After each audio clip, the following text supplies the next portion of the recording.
Hey guys, and welcome to the Crackpot Theories video for Gone Girl by Gillian Flynn. I decided that because I read so many mysteries and I've sometimes been like really accurate and early on in terms of what the mystery is, I decided to challenge myself with Gone Girl. The whole point of this whole video is that every 100 pages I'm going to open this camera and then theorize what is going to happen, or what is the mystery, the big mystery.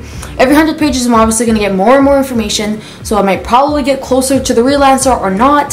Still, I really want to see how accurate I was in the first 100 pages, or like in the 200, or when I really figured out what the whole mystery is about. This is for the first 100 pages. This video will be divided for me talking after 100 pages, after 200 pages, after 300 pages, and then, it's not over yet, I will be watching the movie and then doing a comparison between the book and the movie. So let's get started with part 1, the first 100 pages. This is going to be spoiler. It's going to be a lot of spoilers. So if you have not read this book, I really suggest you not watch this. So just a big disclaimer right now.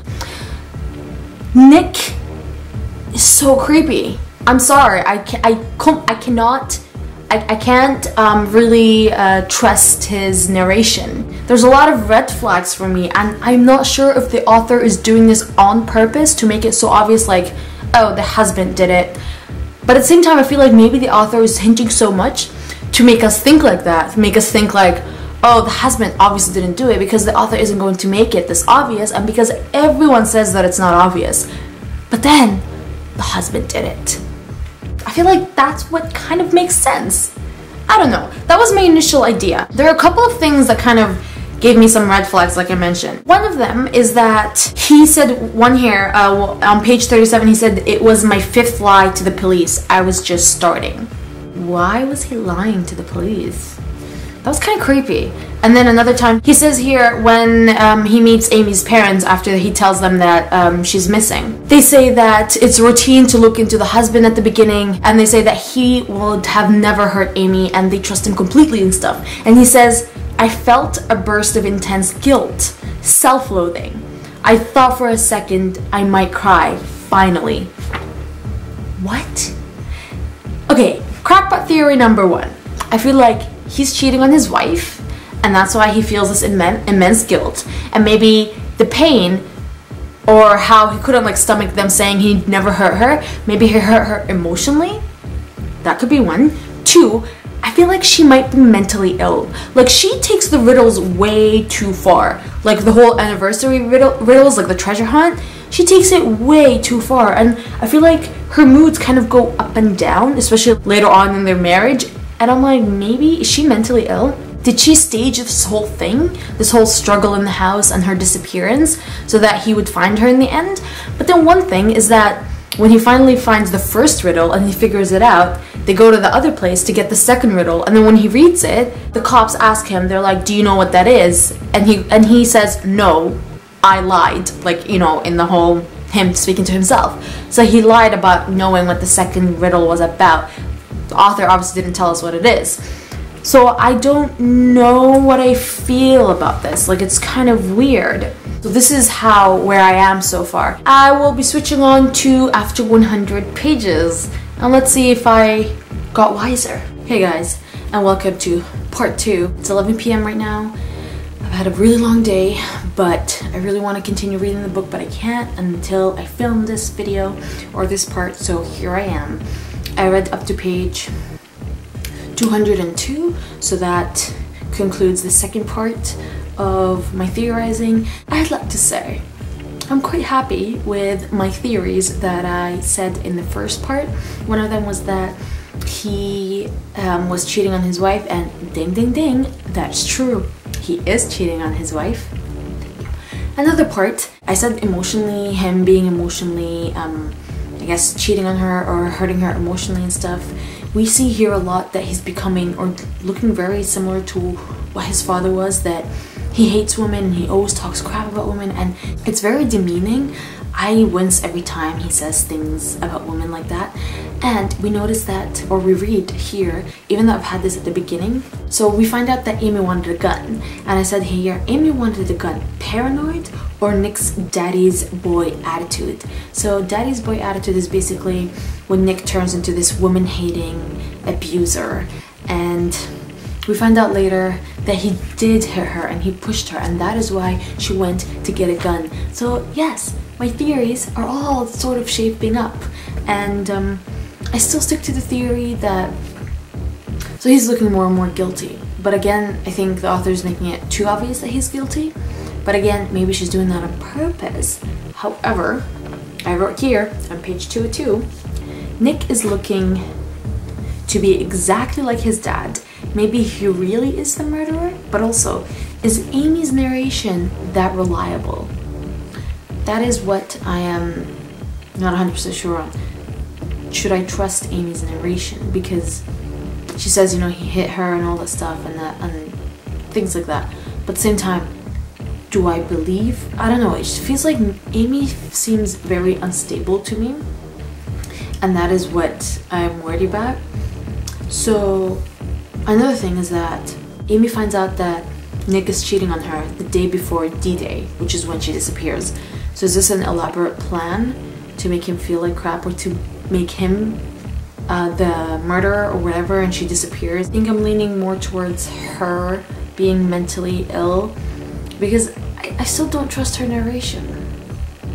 That is my one thing. I mean, that's all I have so far. Just that I confirmed one of my theories that he is cheating on her, and another semi-theory that he is turning out to be like his father, and that's why Amy feels unstable. At the same time, I'm not even sure if that's even right, or maybe she's just, you know, imagining all this. Is she schizophrenic? Maybe that's why she's paranoid. No idea. So that is it for part 2. The messy part, the part that makes no sense. See you guys in part 3.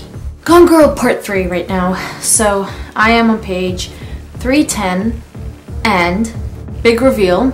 Turned out Amy set this whole thing up. Yay me. Turned out, yes, it's because he was cheating on him, and she feels self-righteous that, you know, she can, you know, punish him. She has the right to punish him. I also said something about her being mentally ill, and I feel like she is. The way she thinks is so super creepy. Like, she's psychotic. Someone needs to, you know, do some psychosis on her and figure out what the hell's wrong with her, because there's something definitely wrong with her. 310 is when we start to find out everything, and that she's currently staying at this place, and she meets these 2 people, and she starts hanging out with them, but then these 2 people pretty much rob her. And that is the part where I actually stopped at. They took all her money. And also Nick hired that Tanner Bolt lawyer, and he did this whole confessional thing saying how much he loves Amy and stuff, just to make her come back, so that the whole time he's just like, I want to kill her, I'm gonna kill her, I'm gonna kill her. So I don't know, it's leaving me in a really awkward or weird position right now, because the big reveal's already done.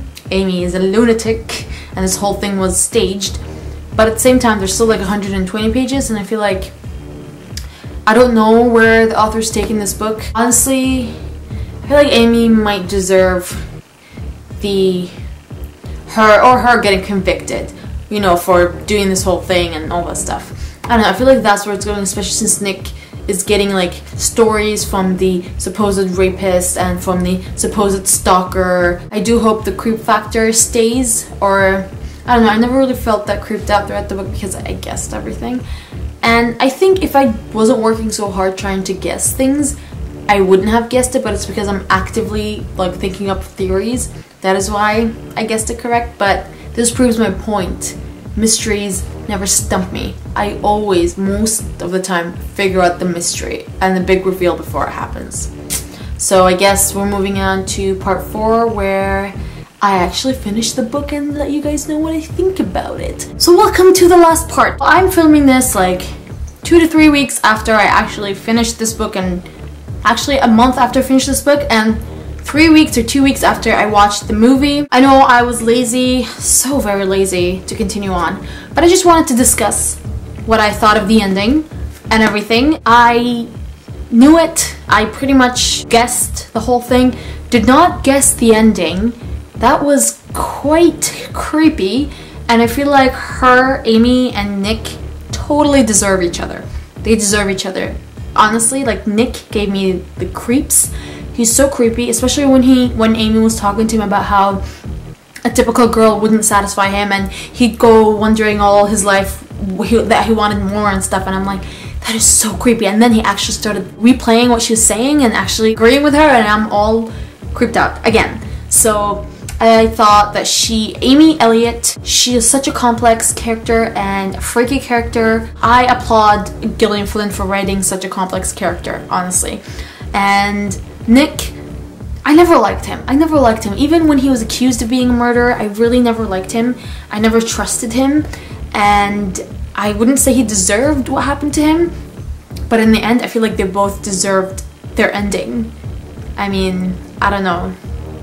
I don't think Nick's sister deserved what went on, but I really liked it. I have to say, like I mentioned before, the first half or the first 100 pages were really, really slow.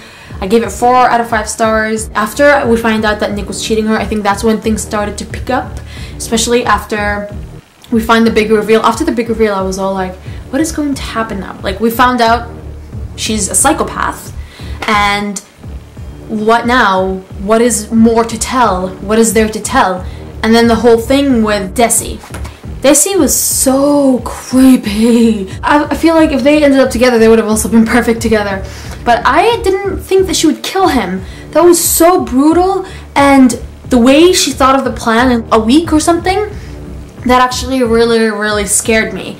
I mean, for Nick, it took her a whole year to plan everything and execute it perfectly. But for Desi, she barely had like a month to figure everything out and plan it out and, you know, execute it. And she did. And the things she did to herself, I have goosebumps all over. I was rightfully creeped out by everything. And I thought that was brilliant. I thought Gillian Flynn, the way she managed to still keep our attention after the big reveal and actually bring out another reveal and, you know, boom, another reveal. There you go. That was very entertaining and fascinating to me. So I'm really excited to pick up her other books. Now, comparing it to the movie is 2 hours and a half long. I generally get really antsy when I watch a movie this long. I mean, I'll tell you a story. The week before, we were going to go watch Gone Girl, but then we changed our minds and went to watch The Best of Me by Nicholas Sparks. It was like an hour and a half long. It felt like it was like 50 hours long. That's how bored I was. The whole time I was like, when is it gonna be over? When is it gonna be over? So, but for Gone Girl, it was like an extra hour and I was hooked. I couldn't stop watching. For like the actress who played Amy is brilliant. I've seen her in the movie Pride and Prejudice as Jane. She was like this innocent, perfect, shy, womanly woman, and then here she's like the complete opposite. She's a crazy person. So I thought that she nailed it, truly nailed it with everything. And for Nick, I do like, what's his face, Ben Affleck. I do like him because I really love Jennifer Garner and he's married to her, so that's why I like him. But I really did want to punch him in the face throughout the movie, seriously, because that's how Nick describes himself in the beginning, that he's punchable because everyone feels the urge to punch him in the face. That is how I felt about Ben Affleck / Nick Dunn in the movie. Everything was done, the creep factor was like an inch higher in everything that was done. From the way it was filmed, from the sequencing, from the characters and the music. Everything was so dramatic, everything was so dark, and it really played well. I mean, Gillian Flynn was the screenwriter for the movie, so she stayed very faithful to the book except the end, which I feel like I need to discuss. I really like the idea of her having a fallback where if Nick didn't follow whatever she wanted, that she would pull up the "he poisoned me" card, and actually she had vomit saved up from when she actually poisoned herself. Creepy again. I really wanted that to be incorporated in the movie, and then Nick finds it somewhere and then he throws the vomit and puts the container for her to see, and then she sees it. And also the part where Nick was writing a book to reveal everything that she's done, but then she tells him that she's pregnant and he better delete that movie or that book. That's not how it was in the movie. It was him at an interview with her and he wanted to reveal everything, and then she tells him that she's pregnant. I mean, it's the little tiny things, and I understand why they wouldn't play well on like moving pictures. I get it, but I was still a bit, not annoyed, but I was a bit disappointed because I wanted to see that. But other than that, the movie was great. I liked the book. I think I might have liked the movie a bit more than the book, and I'm really excited to read her other books. So this is it for this whole very long video that I don't know when I will ever edit and upload. So if you are seeing it, then pat on the back for me, because that means I went through all the shots and edited everything and I uploaded it. This is it. Let me guys know what you thought of Gone Girl, and if you had the same thoughts as me and the same stream of and line of thought, train of thought or not. I hope you guys enjoyed this video, and let me know if you guys want more of these videos when it comes to mysteries and thrillers, because I'd love to do more, maybe for her other books, because I'm planning on buying one of them next. Let me know which one you would recommend, Sharp Objects or Dark Places. Let me know. That's it. Have a nice day, guys. Bye.